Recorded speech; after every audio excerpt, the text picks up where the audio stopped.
Menurut cerita orang setempat, gunung ini merupakan perkumpulan makhluk-makhluk gaib gitu.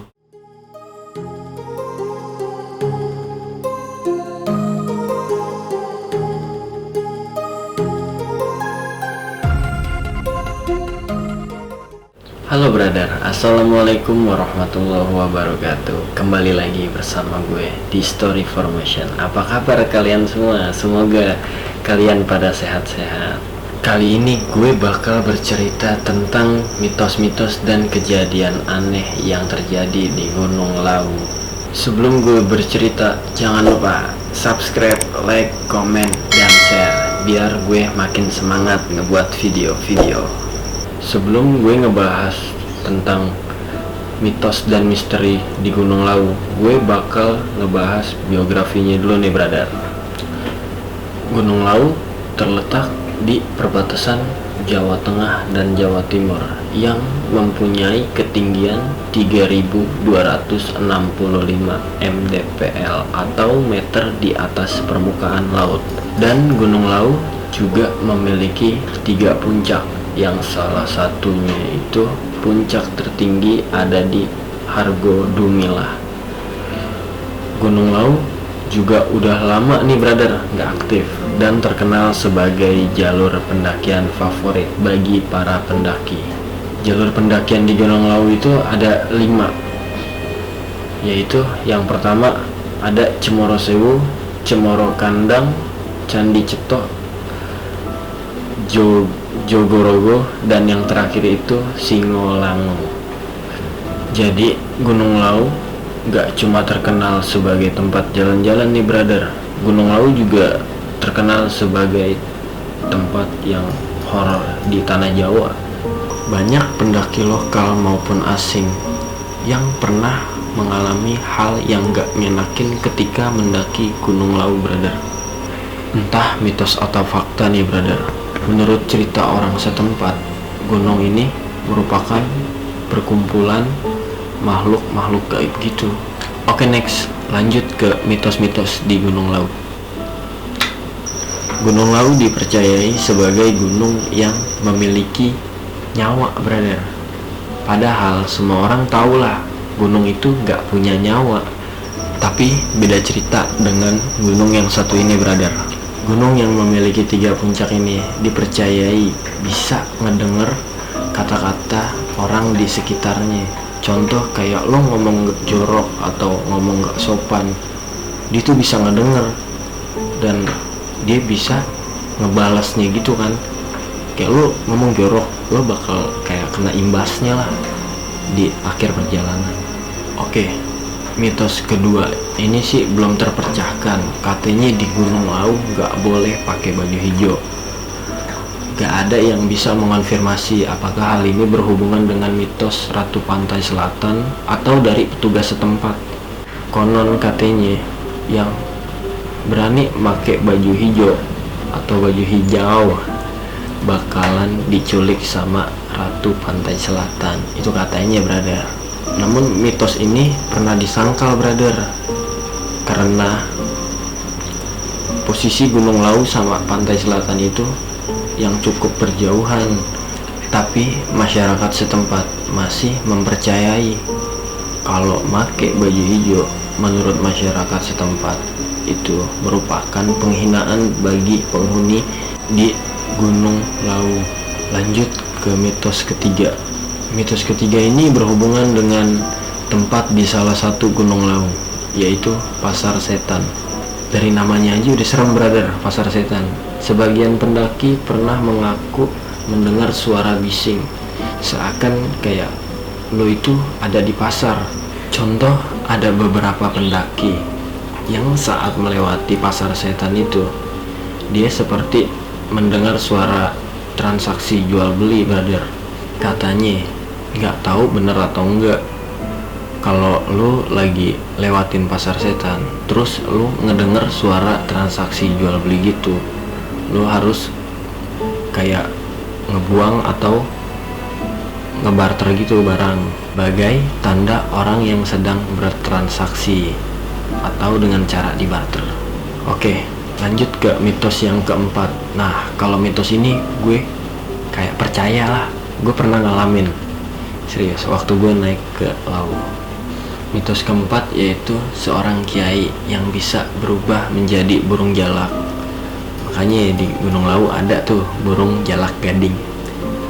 Menurut cerita setempat, jadi dulu ada seorang kiai pengikut Prabu Brawijaya kelima yang pergi ke sebuah dataran tinggi. Nah, jadi si kiai ini kayak disuruh gitu untuk menjalankan amanat perintah raja. Dataran tinggi tersebut yaitu Gunung Lawu, dan masih dipercayai masih menjadi tempat tinggal sang kiai. Jadi si kiai ini katanya sakti, brother. Dia bisa berubah menjadi seekor burung yang kini diberi nama seekor burung jalak.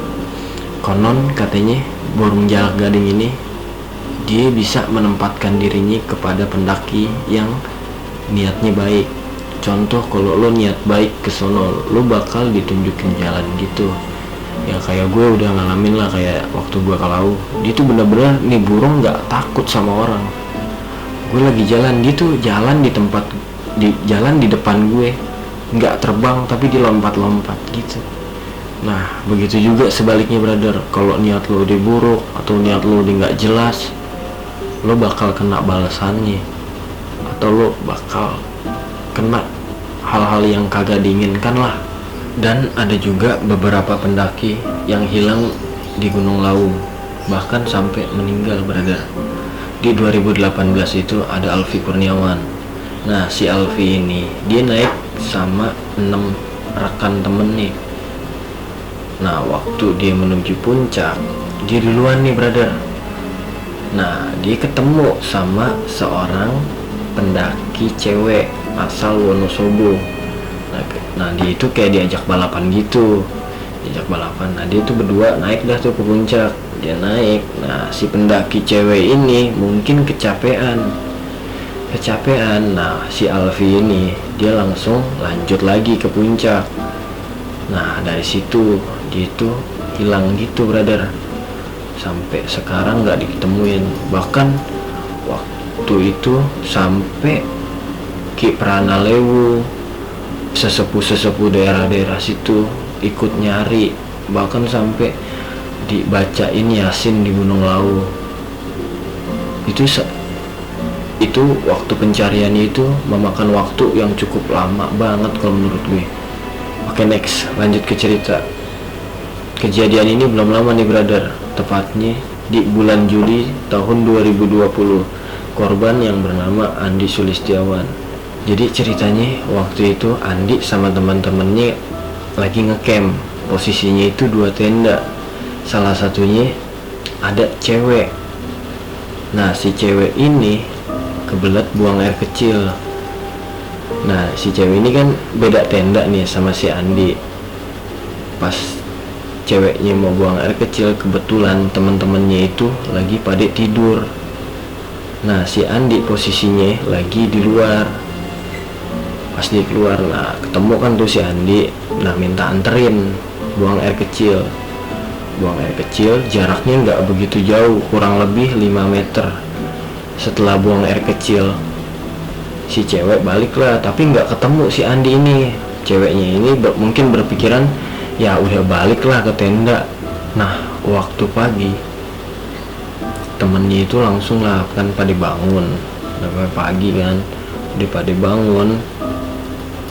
Teman-temannya itu langsung ngeliat kok Andi nggak ada.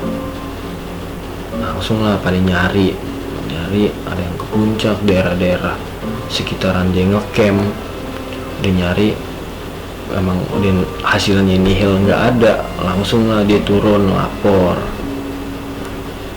Nah kebetulan ada pendaki yang ngeliat gitu kan, ngeliat si Andi udah kayak nggak jelas lah pokoknya. Katanya dia tuh kayak terkena hipotermia akut gitu, brother. Nah, pendaki ngeliat tuh dia udah gelagatnya itu udah aneh. Yang gue nonton sih videonya itu dia tuh kayak megang bunga sampai tangkai.